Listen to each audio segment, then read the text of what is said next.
In this module, we are going to talk about how we get magnetic and azimuthal quantum numbers in hydrogen atom. And this is by and large going to be a revision of what we had said a couple of modules ago when we talked about rigid rotor, because this magnetic and azimuthal quantum numbers come from an exactly similar treatment as we had done in case of rigid rotors. So, to recapitulate, this is what we have done so far. We have said that this hydrogen atom, Schrodinger equation for hydrogen atom is written in a relative frame of reference. So, we start with this central force problem. You can write the Hamiltonian in terms of nucleus and electron, and then by making these substitutions x equal to xc minus xn, y equal to ye minus xn and so on and so forth, and capital X equal to mass weighted coordinates, we can separate the equation into two, one for the motion of the center of mass and one for the motion of electron with respect to the nucleus. And as we had said, when we do that, this is what we get. The first kinetic energy term minus h cross square divided by 2 capital M. 2 capital M means, well, capital M means the mass of the atom as a whole, the total mass, and this is del r square. This r is capital R, which means this is the position vector of the center of mass. And then the second and third terms are in relative coordinates. The second term is for kinetic energy due to the motion of electron with respect to the nucleus. I am saying this again and again because it is important to understand this. It is not just motion of electron in free space, it is how much it moves with respect to the nucleus, how much does separation change in what kind of time, right. That is what we are talking about. Remember, xc is equal to well, x is equal to xc minus xn, y is equal to ye minus yn, z equal to ze minus zn. So, this is a relative frame that we are talking about, and the last term is minus q z square by r. This is a potential energy term for interaction between electron and nucleus. Of course, this r itself is the separation between the nucleus and the electron. So, the Hamiltonian separates into Hn and He, and as we see we can write the total wave function as a product of a nuclear part and the electronic part. Energy we can write as a sum of a nuclear part and the, well, not really nuclear part, we can write energy for movement of center of mass and energy of the electron with respect to the nucleus.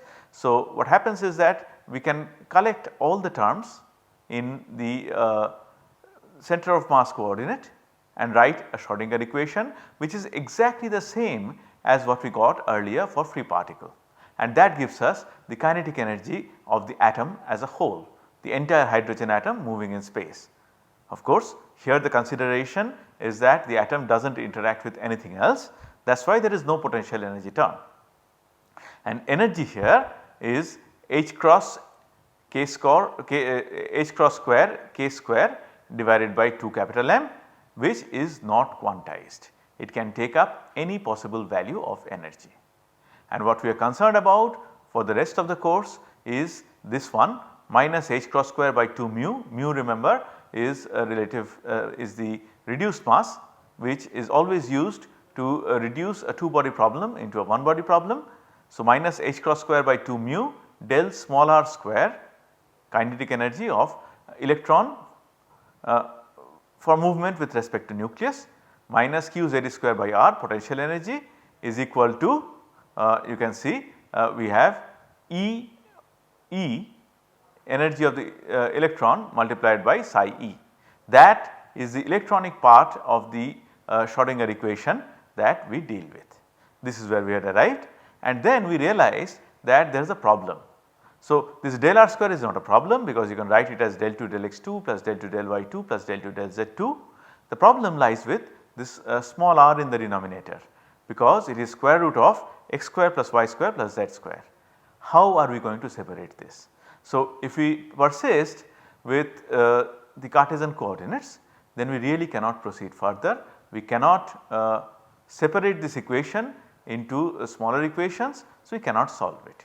So, we chose a different coordinate system, this spherical polar coordinate, and the biggest advantage here is that this r equal to square root of x square plus y square plus z square, which posed the problem in our trying to formulate it in terms of Cartesian coordinates, that r itself is a coordinate. So, there is no issue as such, and we have already gone through all these issues, all these relationships earlier, and this is the volume element that we are going to come back to maybe a couple of modules later. Right. So, with that, this is where we had stopped.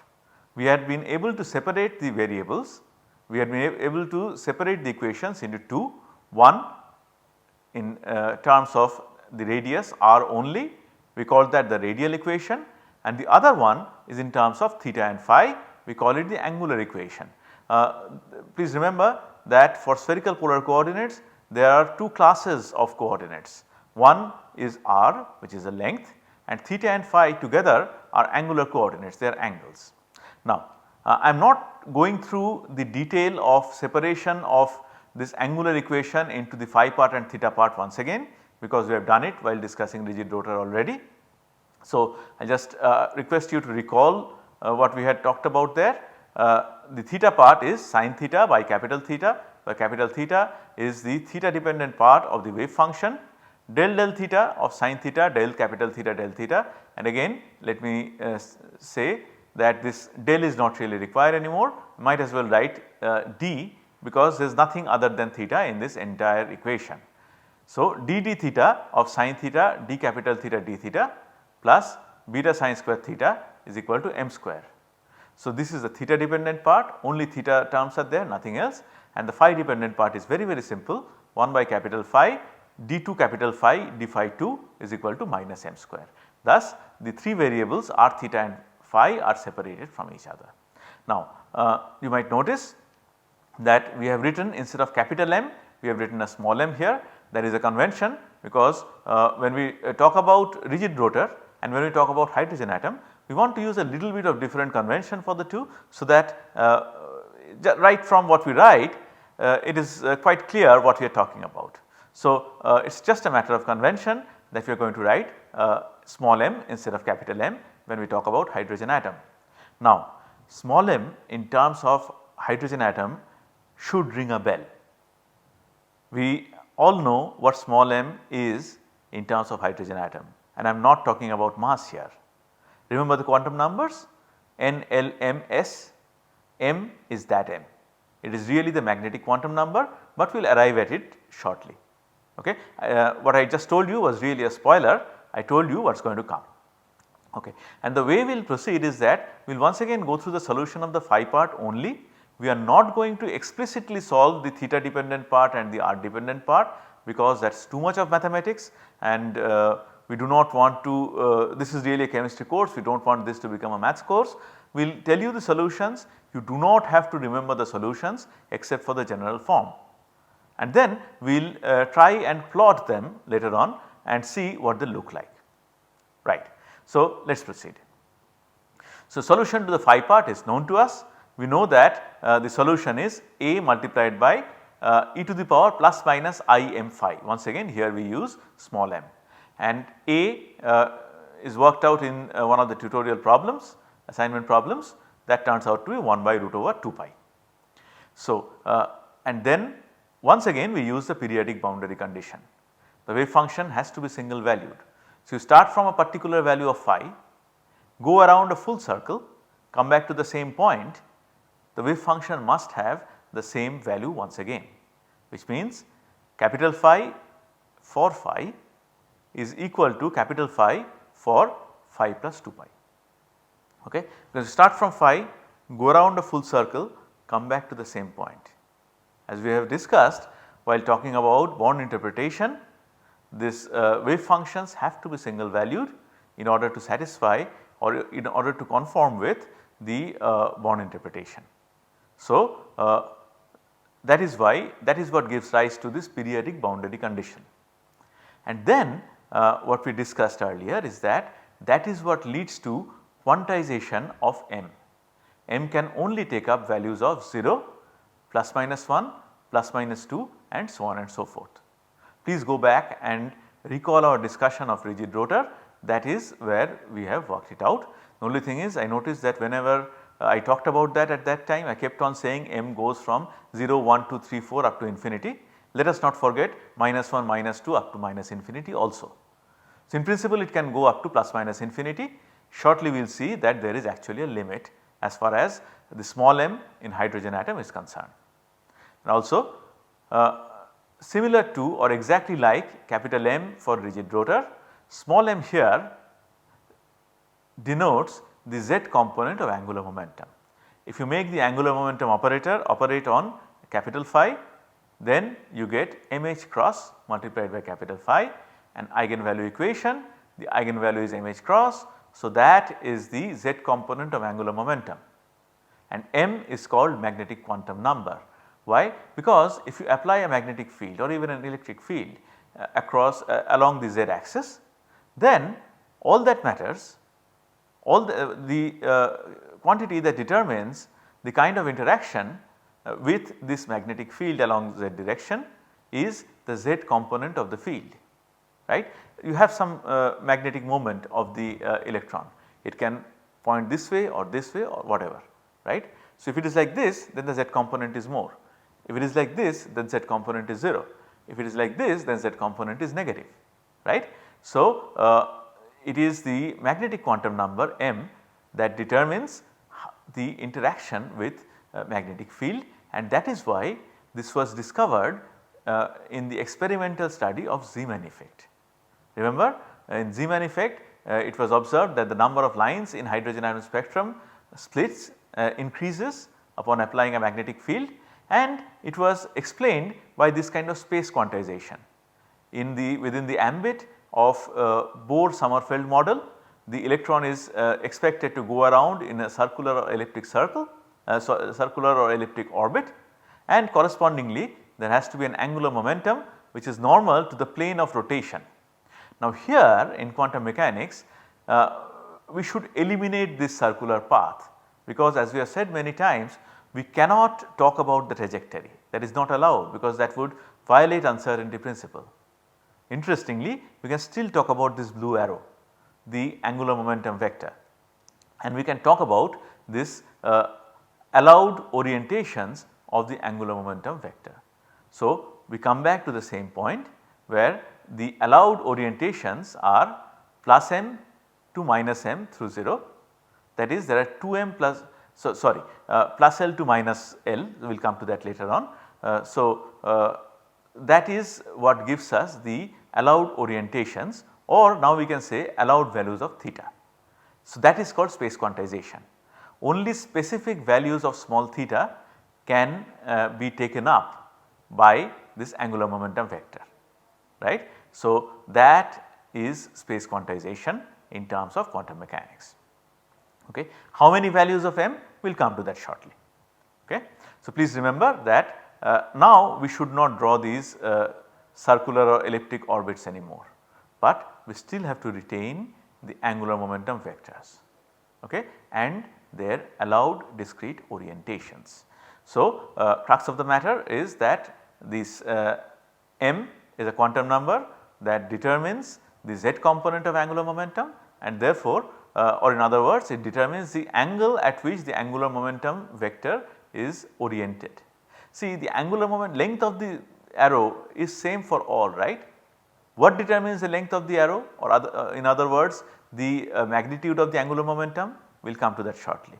What we are saying is that given a particular total angular momentum, orientations it can take up in space are determined by the values of m. Okay. Because mh cross will give us the allowed values of theta or allowed orientations of the angular momentum vector. Okay. So, solution of phi part gives magnetic quantum number. As we said, as we learned from rigid rotor, m can take up values of 0, plus minus 1, plus minus 2, plus minus 3, plus minus 4 and so on and so forth. We call it the magnetic quantum number. And now we talk about the restriction, it does not really go up to plus minus infinity. M is restricted by another quantum number which is called the orbital or azimuthal quantum number small l. Remember small l, it came in board treatment as well, subsidiary quantum number, azimuthal quantum number. So, M is restricted by another quantum number such that magnitude of M is less than L. Why is that so? Because if you recall the two equations that arose from the angular part, one is 1 by capital phi d2 capital phi d phi 2 is equal to minus m square. The other one was something in theta equal to m square. So, m square actually is the bridge between the equation in phi and equation in theta. When you solve the equation in phi, you get the allowed values of m.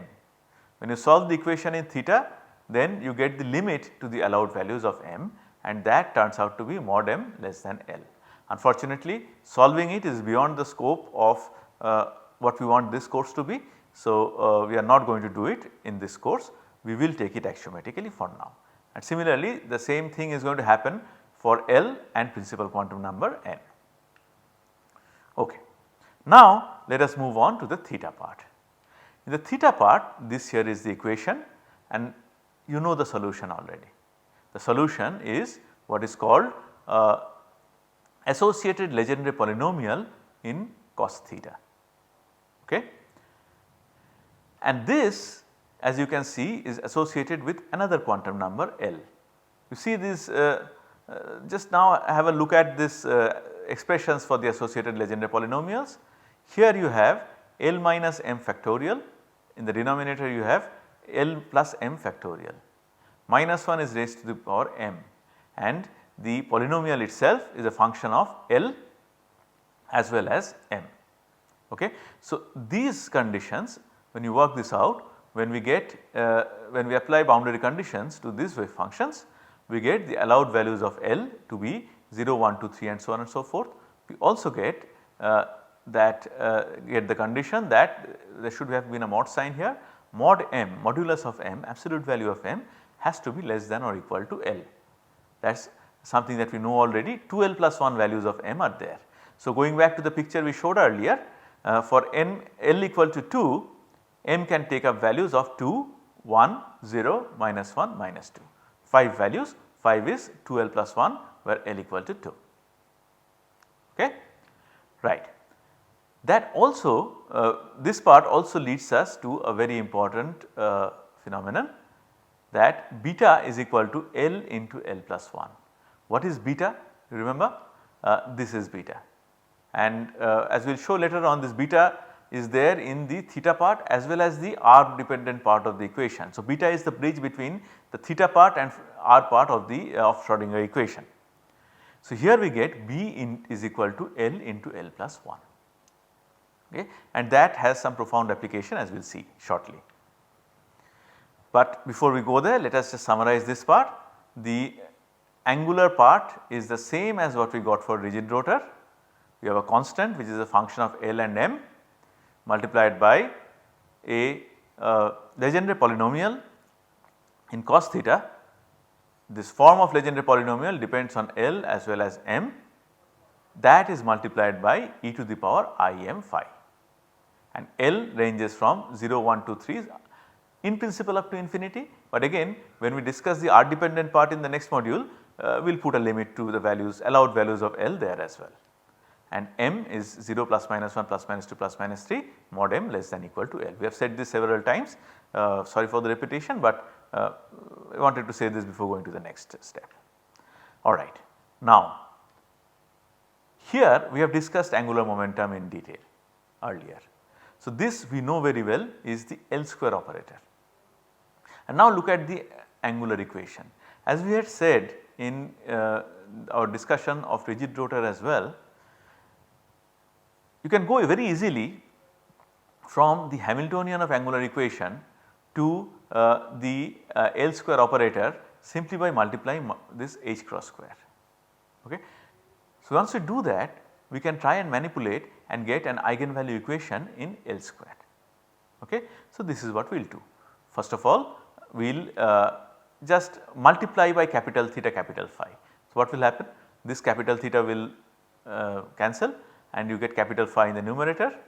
Here this capital phi will get cancelled and you get capital theta in the numerator. Now, let us multiply by h cross square.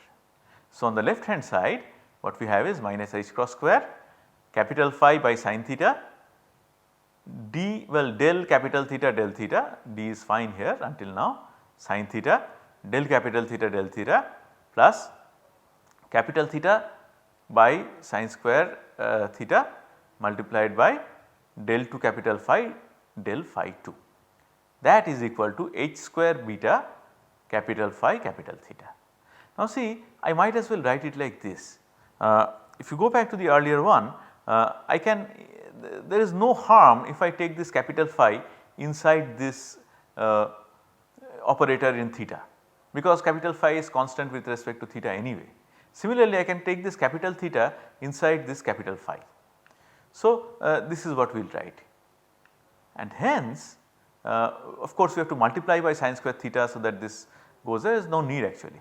So, we get this, there is no need to do that actually. So, here let us see what we have on the left hand side, minus h cross square 1 by sin theta del theta operating on sin theta del theta, same thing as here, plus 1 by sin square theta del 2 del phi 2, same thing as we have here. So, on the left hand side we have the L square operator operating on the spherical harmonics, the theta phi dependent wave function of hydrogen atom. That gives us back the same wave function multiplied by h cross square multiplied by beta. What does that mean? That means that square of total angular momentum is h cross square beta, and if you remember that beta is L into L plus 1, you might as well substitute that. So, we get that we get the result that the square of total angular momentum is h cross square multiplied by L into L plus 1. So, from there what we might as well write is, you can write something like this: angular momentum, I just write it so that we are not confused between the quantity and the operator. Angular momentum, well, it is better to write total angular momentum here. That turns out to be root over L into L plus 1 multiplied by h cross, right, a universal result that keeps back to well, haunt us time and again. So, what we have understood then is that we can figure out the total angular momentum from the theta dependent part. So, remember we talked about the length of the arrow, this here is the length of the arrow, root over L into L plus 1 multiplied by h cross, and what is the z component? Z component is mh cross. So, if I draw this, let me just draw this picture once.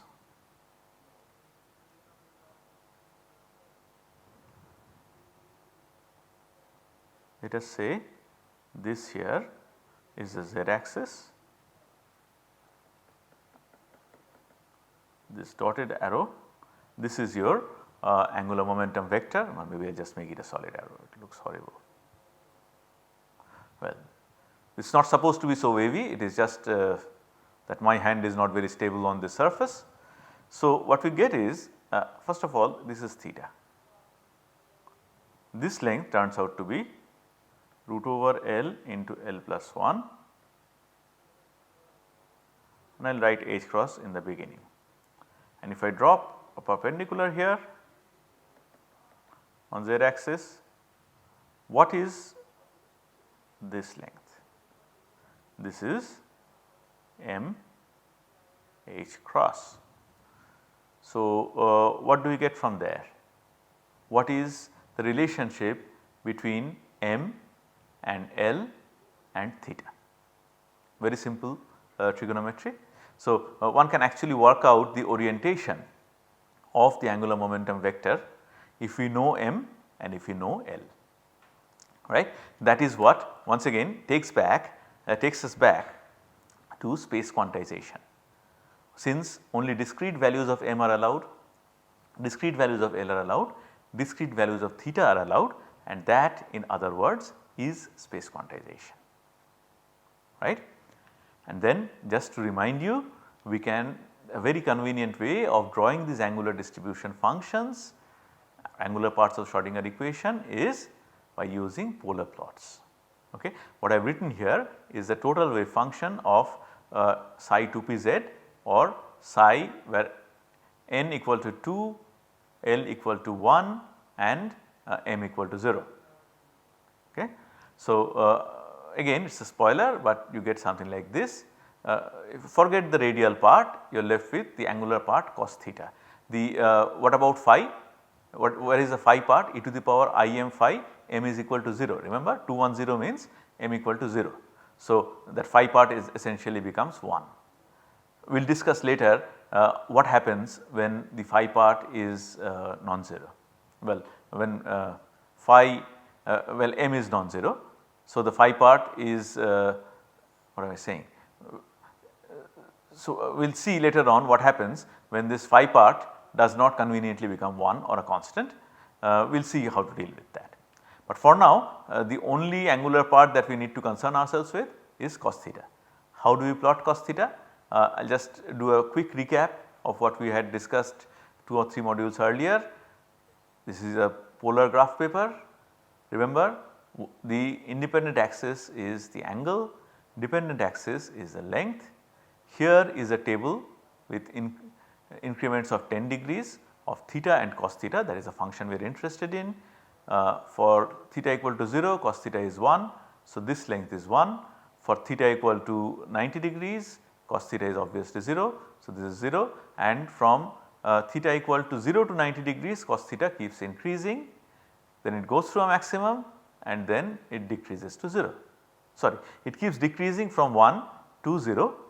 So, this is how the lengths of the arrows is going to decrease. Remember, the length is what determines the value of cos theta. So, you get this kind of a curve. What happens when you go beyond 90 degrees? You start getting negative values. There is no way in which we can show negative here. So, what we do is we use a different color and we write the sign of the function cos theta explicitly in the relevant parts of the curves. And also please remember that theta ranges from 0 to 180 degrees. So, you should not draw anything beyond 180 degrees. So, this is a way of designating your angular part of the wave function. Now, I would like you to think something, look at this curve and think a little bit. See, this curve is valid for any value of phi, is not it? So, let us say I have a, so this plane that we have shown here is the plane where you have theta as one axis and function of theta, cos theta in this case as the other. Let us now consider a perpendicular plane, okay, and let us say this angle is phi. Okay. Does it matter what phi is? For all values of phi, right from 0 to 2 pi, whatever is the value of cos theta for a particular value of theta will remain the same, right. So, we can think that if we just rotate it around by 360 degrees, what are we going to get? We are going to get something that looks like a dumbbell, is not it, right. For all values of phi, since it is phi independent, we will get same values. If there is a phi dependence, then there will be modulation, then it becomes a little more complicated.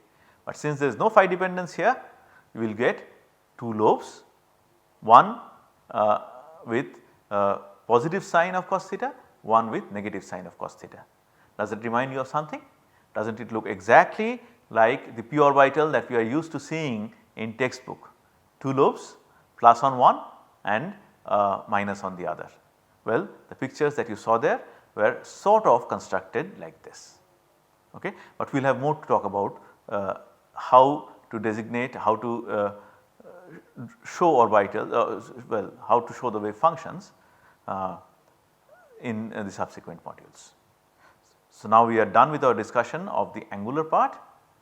Next we are going to discuss the radial part of the wave function.